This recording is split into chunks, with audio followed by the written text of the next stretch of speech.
Hello students. तो आज इस वीडियो में हम डिराइव करेंगे integrated rate law for first order reaction.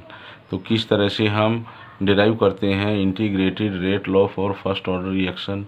तो इसके लिए सबसे पहले हमें पता होना चाहिए कि कौन सी वो रिएक्शंस होंगी जिनको हम कहेंगे फर्स्ट ऑर्डर की।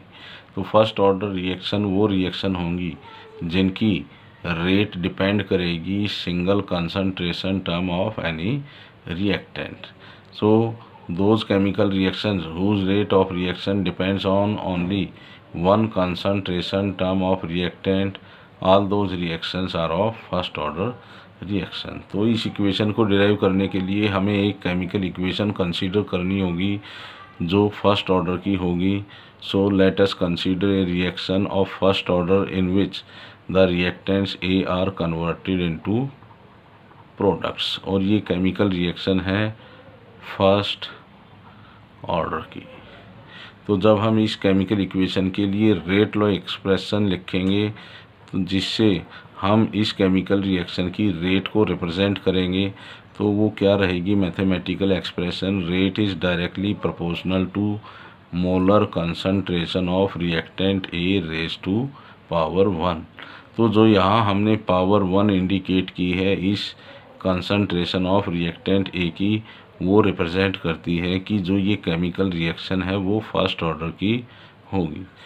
तो जब इस इक्वेशन में हम इस डायरेक्टली प्रोपोर्शनल के साइन को रिप्लेस करेंगे बाय साइन ऑफ इक्वलिटी, तब हम वहाँ पर एक कांस्टेंट स्मॉल के को यूज़ करते हैं और जो स्मॉल के है वही क्या है, rate constant for this first order reaction. और जब हम इसी केमिकल रिएक्शन के लिए इंस्टेंटेनियस रेट ऑफ रिएक्शन को रिप्रेजेंट करेंगे, उसको हम लिख सकते हैं rate is equal to minus D A by D T. और जो minus D A by D T है वो रिप्रेजेंट करती है rate of disappearance of reactant A in time D T. तो जो ये इक्वेशन फर्स्ट है इसमें हम रेट की जगह लिख सकते हैं minus D A by D T. तो जब हम लिखेंगे इसमें minus D A by D T तो इक्वेशन मिलेगी हमें, इसके इक्वल मिलेगा के इंटू मोलर कंसंट्रेशन ऑफ ए। ये इक्वेशन रहेगी सेकंड। और जब इस सेकंड इक्वेशन को हम मल्टीप्लाई करेंगे बोथ साइड्स, जब मल्टीप्लाई करेंगे बोथ साइड्स बाई -1, तो मल्टीप्लाई करना है हमें इस इक्वेशन 2 को both sides by -1, then we get a equation D A by D T is equal to minus K into A. तो अब हमें इस इक्वेशन को रीअरेंज करना होगा। सो रीअरेंजिंग दिस इक्वेशन 3, जो ये इक्वेशन, अब हम इस इक्वेशन को रीअरेंज करेंगे तो हमें सिमिलर टर्म्स को एक साइड लेके जाना होगा। तो ए को हम लेफ्ट हैंड साइड लेके जाएंगे, D A by A is equal to minus K, और डी टी को हम लेके आएंगे राइट हैंड साइड में। अब हम इस इक्वेशन को इंटीग्रेट करेंगे, इंटीग्रेट बोथ साइड्स। तो जब हम इसका इंटीग्रेशन करेंगे हम लिख सकते हैं integration D A by A is equal to minus, और के कांस्टेंट है उसको इंटीग्रेशन साइन से हम बाहर रखेंगे, इंटीग्रेशन डी टी।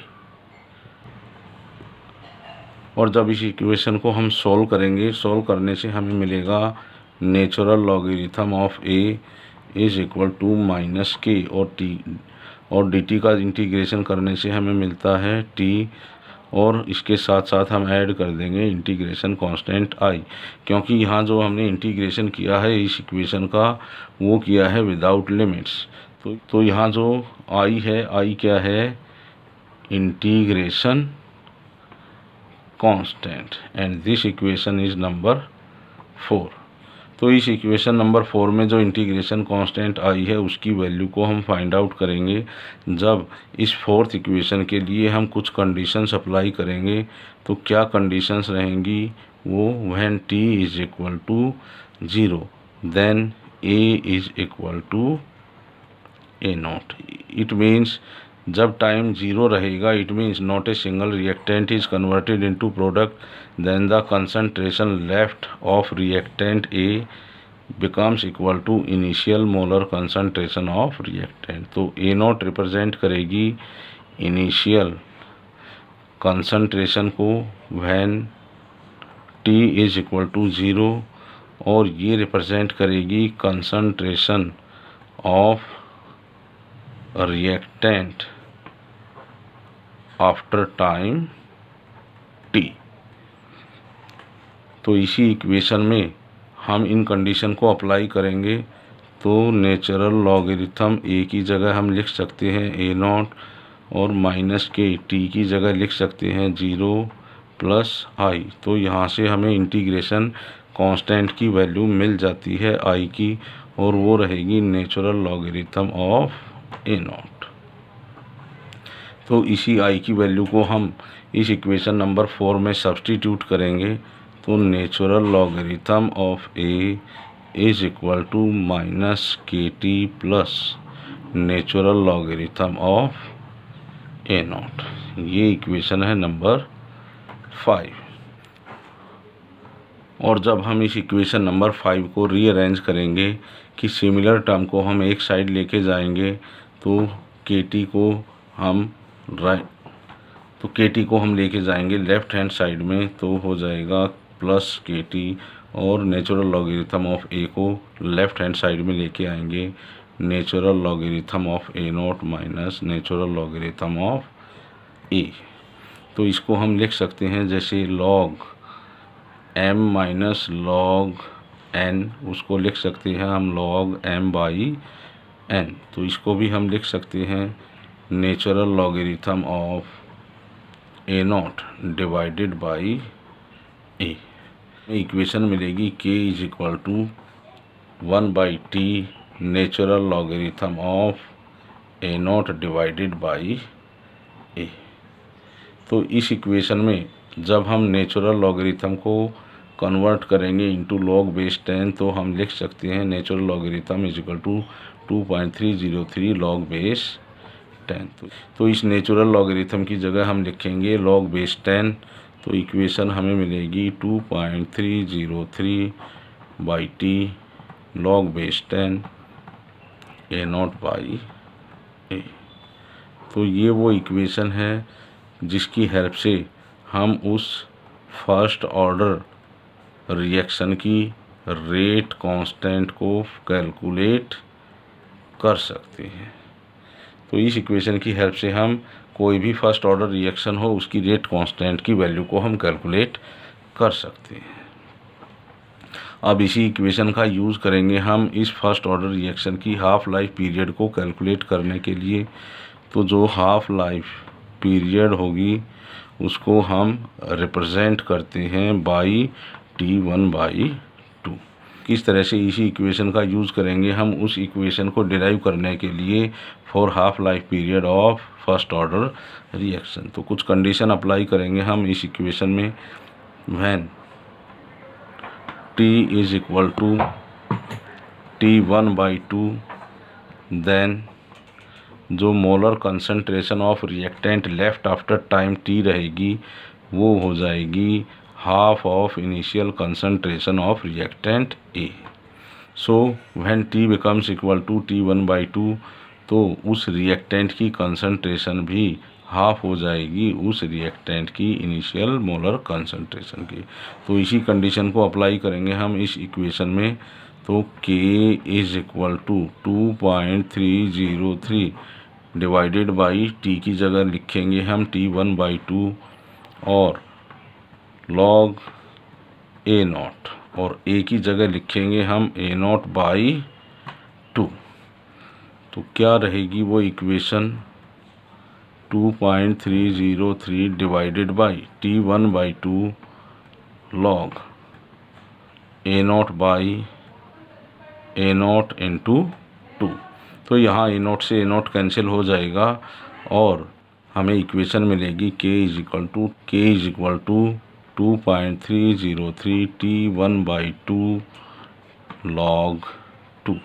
और जब हम इस T1/2 को लेफ़्ट हैंड साइड में लेके आएंगे तो इक्वेशन हमें मिलेगी T1/2 इज इक्वल टू, और k को लेके आएंगे हम राइट हैंड साइड में 2.303 डिवाइडेड बाई k, और जब इस log 2 की वैल्यू को सब्सटीट्यूट करेंगे जो है 0.3010, और जब इनको हम मल्टीप्लाई करेंगे हमें मिलेगा 0.693 डिवाइडेड बाई k।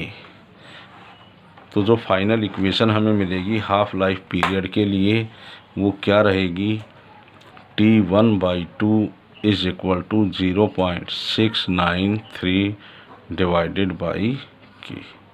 तो ये वो इक्वेशन है जिसकी हेल्प से हम उस फर्स्ट ऑर्डर रिएक्शन की हाफ लाइफ पीरियड को कैलकुलेट कर सकते हैं। और तो जो हमें हाफ लाइफ पीरियड के लिए जो मैथमेटिकल एक्सप्रेशन मिलता है वो है T1/2 is equal to 0.693 divided by k। तो इस इक्वेशन से हम देख सकते हैं यहाँ पर initial molar concentration of reactant हमने यूज़ नहीं किया है, नहीं मिलता इस इक्वेशन में। इट मीन्स जो हाफ लाइफ पीरियड रहेगी फर्स्ट ऑर्डर रिएक्शन के लिए वो इंडिपेंडेंट होगी, independent on initial concentration of reactant के, जिसको हम रिप्रेजेंट करते हैं ए नॉट से। So the half life period for first order reaction is independent on initial molar concentration of reactant ए। इसका मतलब रहेगा कि जो हाफ लाइफ पीरियड है वो उस रिएक्टेंट की इनिशियल कंसंट्रेशन पर डिपेंड नहीं करती। इट मीन्स चाहे हम उस रिएक्शन मिक्सचर में इनिशियल कंसंट्रेशन रिएक्टेंट की ज़्यादा रखें या कम रखें, उससे उस रिएक्शन की हाफ लाइफ पीरियड पर कोई इफ़ेक्ट नहीं होगा। स्टूडेंट्स, अब हम यहाँ कुछ ग्राफ्स प्लॉट करेंगे और उन ग्राफ्स को प्लॉट करने के लिए हम उन्हीं इक्वेशंस का यूज़ करेंगे जो हमने इस डेरिवेशन में डिराइव की हैं। यहाँ मैंने एक इक्वेशन लिखी है जो इक्वेशन नंबर अपनी 5 थी। This equation is similar to straight line equation. तो ये जो इक्वेशन है ये स्ट्रेट लाइन इक्वेशन के सिमिलर है, और जो स्ट्रेट लाइन इक्वेशन होती है वो क्या है, y is equal to mx plus c। तो जब हम इन दोनों इक्वेशंस का यूज़ करके एक ग्राफ प्लॉट करेंगे between log a along y axis और time along x axis, then we get a straight line. इस तरह से हमें स्ट्रेट लाइन मिलेगी। लाइन के स्लोप को हम रिप्रेजेंट करते हैं बाई m, और जब हम यहाँ पर कंपेयर करेंगे इन इक्वेशन को तो m की वैल्यू हमें मिलती है -k, and -k represent the negative slope of line. और जो यहाँ पर इंटरसेप्ट होगा, इंटरसेप्ट की वैल्यू हमें c से मिलेगी। तो जो इस लाइन का इंटरसेप्ट होगा y एक्सिस पर उसकी वैल्यू रहेगी लॉगरिथम ऑफ ए नॉट। तो इस ग्राफ की हेल्प से हम किसी भी पर्टिकुलर टाइम इंटरवल के बाद क्या कंसंट्रेशन लेफ्ट होगी उस रिएक्टेंट की इन दैट रिएक्शन मिक्सचर, उसको भी हम फाइंड आउट कर सकते हैं इस तरह से। तो इस पर्टिकुलर टाइम t1 पर क्या कंसंट्रेशन रहेगी उस रिएक्टेंट की रिएक्शन मिक्सचर में, उसको हम इस पॉइंट से फाइंड आउट कर सकते हैं। तो जब भी हम log a और टाइम के विद रिस्पेक्ट ग्राफ प्लॉट करेंगे तो हमें एक स्ट्रेट लाइन मिलेगी, और उस स्ट्रेट लाइन का स्लोप रहेगा negative and it is equal to -k। और उस ग्राफ की हेल्प से हम किसी भी पर्टिकुलर टाइम इंटरवल के बाद क्या कंसंट्रेशन लेफ्ट रहेगी उस रिएक्शन मिक्सचर में उस रिएक्टेंट की, उसको हम इजीली फाइंड आउट कर सकते हैं। तो अब हम एक ग्राफ प्लॉट करेंगे, एक इक्वेशन का यूज़ करेंगे जिसमें हम हाफ लाइफ पीरियड के लिए जो इक्वेशन हमने डिराइव की थी उसका यूज़ करेंगे। तो वो हाफ लाइफ पीरियड के लिए क्या इक्वेशन है, T1/2 is equal to 0.693 divided by k। और यहाँ हम लिख सकते हैं a नॉट की power 0, because the half life period of first order reaction does not depend on initial molar concentration of reactant. तो हम यहाँ पर इस इक्वेशन में A नॉट की पावर 0 लिख सकते हैं। और जब हम इस इक्वेशन को कंपेयर करेंगे by straight line equation y is equal to mx plus c, तो जो हम ग्राफ प्लॉट करेंगे इन दोनों इक्वेशंस का यूज़ करके, उसमें टाइम को हम प्लॉट करेंगे अलोंग y एक्सिस, और जो कंसंट्रेशन रहेगी इनिशियल रिएक्टेंट की उसको प्लॉट करेंगे हम अलोंग x एक्सिस। तो जब हम ग्राफ प्लॉट करेंगे तो उसके लिए हमें एक स्ट्रेट लाइन मिलेगी इस तरह से, and this line is parallel to x axis, और इस लाइन का जो स्लोप होगा m is equal to 0.693 divided by k, और इस स्लोप की जो वैल्यू होगी वो क्या रहेगी, m is equal to 0.693 divided by k। और इस ग्राफ से हमें पता चलता है कि जो हाफ लाइफ पीरियड होगी फर्स्ट ऑर्डर रिएक्शन की, that is independent on initial molar concentration of reactant. तो चाहे हम उस रिएक्टेंट की इनिशियल कंसंट्रेशन कम रखें या ज़्यादा रखें, उस फर्स्ट ऑर्डर रिएक्शन की हाफ लाइफ पीरियड पर उस कंसंट्रेशन का कोई इफ़ेक्ट हम ऑब्ज़र्व नहीं करेंगे।